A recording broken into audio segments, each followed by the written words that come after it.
할렐루야. 우리 주 만왕의 왕 되신 하나님 높여 찬양합니다. 이 아침에 우리와 함께 하실 주님을 기대합시다. 마지막 때를 믿음으로 걸어가며 예수 그리스도의 이름으로 성령 안에서 오늘도 여러분을 가운데 함께 하실 주님을 기대합시다. 3월 21일 화요일 아침 예배 성삼위 하나님께 올려드립니다. 오늘 하나님의 말씀은 마태복음 24장 1절부터 14절까지입니다. 마태복음 24장 1절부터 14절까지입니다. 예수께서 성전에서 나와서 가실 때 제자들이 성전 건물들을 가리켜 보이려고 나와오니 대답하여 이르시되 너희가 이 모든 것을 보지 못하느냐? 내가 진실로 너희에게 이르노니 돌 하나도 돌 위에 남지 않고 다 무너뜨려지리라. 예수께서 감난산 위에 앉으셨을 때 제자들이 조용히 와서 이르되 우리에게 이루소서 어느 때에 이런 일이 있겠사오며 또 주의 임하심과 세상 끝에는 무슨 징조가 있사오리이까. 예수께서 대답하여 이르시되 너희가 사람의 미혹을 받지 않도록 주의하라. 많은 사람이 내 이름으로 와서 이르되 나는 그리스도라 하여 많은 사람을 미혹하리라. 난리와 난리 소문을 듣겠으나 너희는 삼가 두려워하지 말라. 이런 일이 있어야 하되 아직은 끝이 아니니라. 민족이 민족을 나라가 나라를 대적하여 일어나겠고 곳곳에 기근과 지진이 있으리니 이 모든 것은 재난의 시작이니라. 그때 사람들이 너희를 환난에 넘겨주겠으며 너희를 죽이리니 너희가 내 이름 때문에 모든 민족에게 미움을 받으리라. 그때 많은 사람이 실족하게 되어 서로 잡아주고 서로 미워하겠으며 거짓 선지자가 많이 일어나 많은 사람을 미혹하겠으며 불법이 성함으로 많은 사람의 사랑이 식어지리라. 그러나 끝까지 견디는 자는 구원을 얻으리라. 이 천국 복음이 모든 민족에게 증언되기 위하여 온 세상에 전파되리니 그제야 끝이 오리라. 아멘. 하나님의 말씀입니다. 예수님께서 제자들에게 성전에 무너질 것을 예고하시며 이 마지막 때에 미혹을 받지 않도록 주의하라고 이르십니다. 또한 여러 사건으로 재난이 시작될 것을 알려주시며 두려워하지 말라라고 다시 한번 말씀하시죠. 실족과 미혹과 불법의 고난 가운데 끝까지 견디는 자는 구원을 얻을 것이다 라고 말씀하십니다. 마태복음 24장에서 25장은요. 예수님께서 유대 종교 지도자들과의 모든 논쟁을 마치시고 감난산으로 이동하십니다. 그리고 제자들에게 세상에 끝날 때 어떤 징조들이 어떤 사건들이 있을 것인지를 가르쳐 주시면서 이 징조에 맞서 성도들은 어떠한 자세를 취해야 하는지를 말씀하고 있어요. 오늘 본문은 마태복음엔 5번의 설교가 기록되어 있는데 그 중에 마지막 설교, 즉 감난산 강화라는 이 마지막 설교가 기록되어 있는 것이 바로 24장과 25장입니다. 이 마지막 설교에서는 세상의 종말과 그리스도의 재림에 관한 계시로 이루어졌기 때문에 요한계시록과 더불어 기독교의 엔타임, 종말론의 중요한 골격을 형성하고 있습니다. 그래서 오늘 이 감난산 강화를 통해서 예수님의 재림, 그리스도의 재림과 완성될 하나님에 대한 이런 믿음, 신앙, 그리고 그런 관점에서 우리가 어떤 자세를 취해야 되는지를 살펴봐야 한다는 거예요. 오늘 본문은 바로 이 감난산 강의 시작 부분입니다. 예수님은 예루살렘 성의 그 파괴의 예언과 종말 때 진조에 관한 제자들의 질문과 그리고 종말 진조에 대해서 예수께서 말씀하고 계세요.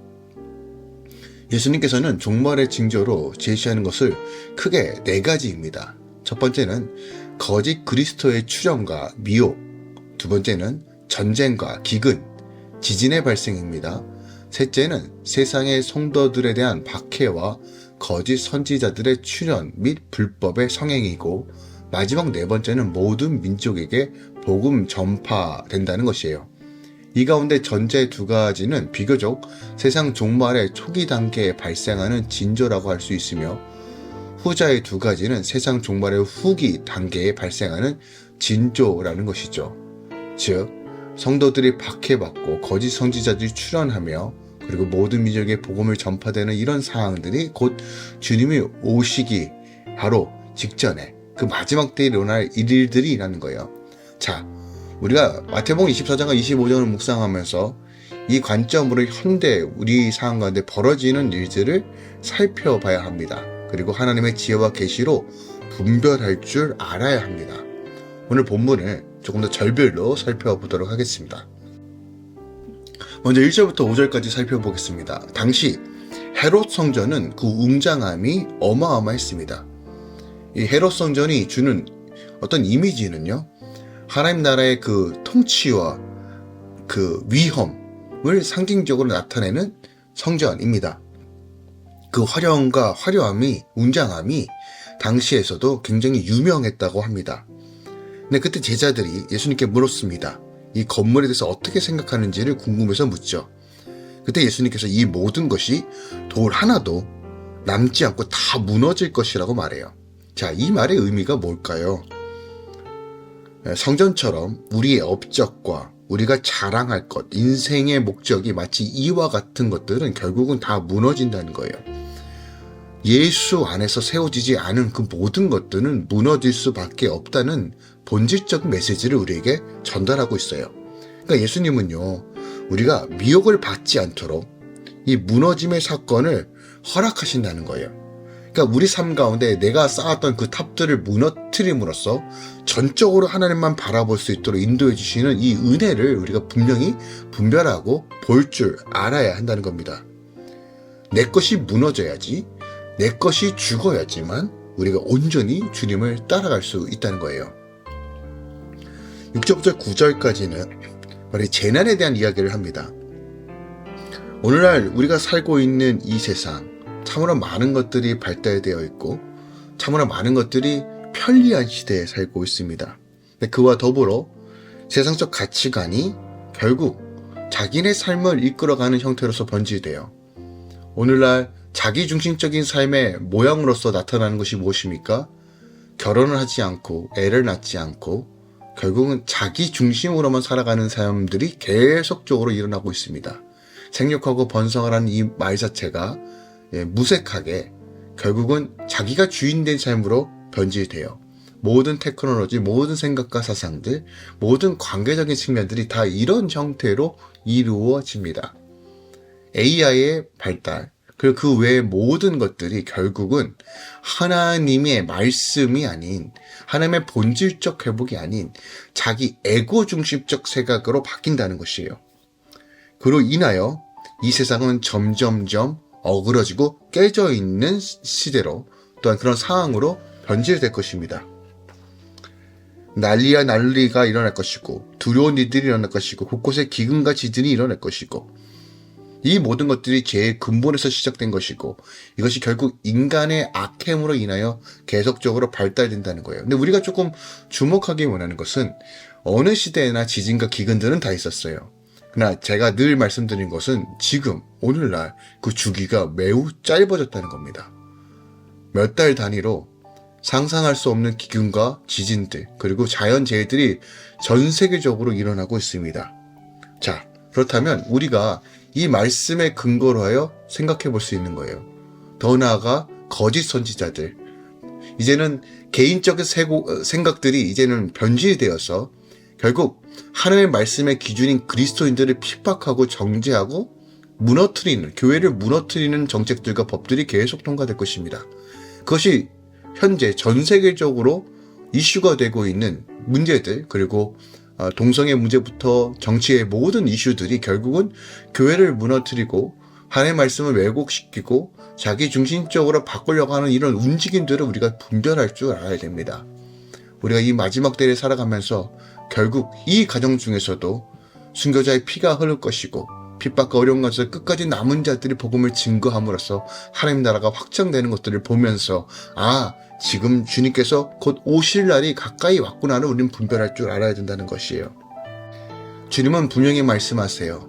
끝까지 견디는 자는 구원을 얻는다라고 말합니다. 끝까지 견디는 자예요. 여러분, 우리가 믿음을 지키는 것이 그만큼 중요합니다. 요즘 우리 아이들 학교를 가도, 이 시대를 살아가도요, 예수 그리스도의 말씀과 복음이 정말 말도 안 되게 무뎌지고 있습니다.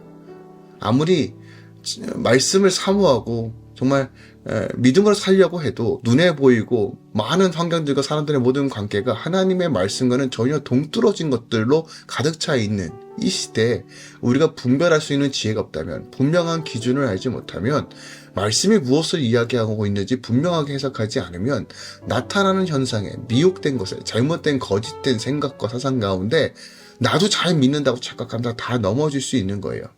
그러므로 지금은요, 하나님께서 무엇을 말씀하시는지, 성령께서 우리에게 무엇을 가르쳐주고 있는지를 더 세밀하게 분명하게 알아야 돼요. 중요한 것은 지식이 아니라 하나님을 아는 인격적 알을 추구하는 것이에요. 그러므로 우리가 이 마지막 때를 어떻게 살아갈 것인지를 늘 점검해 보기 원합니다. 특별하게 2절에서요.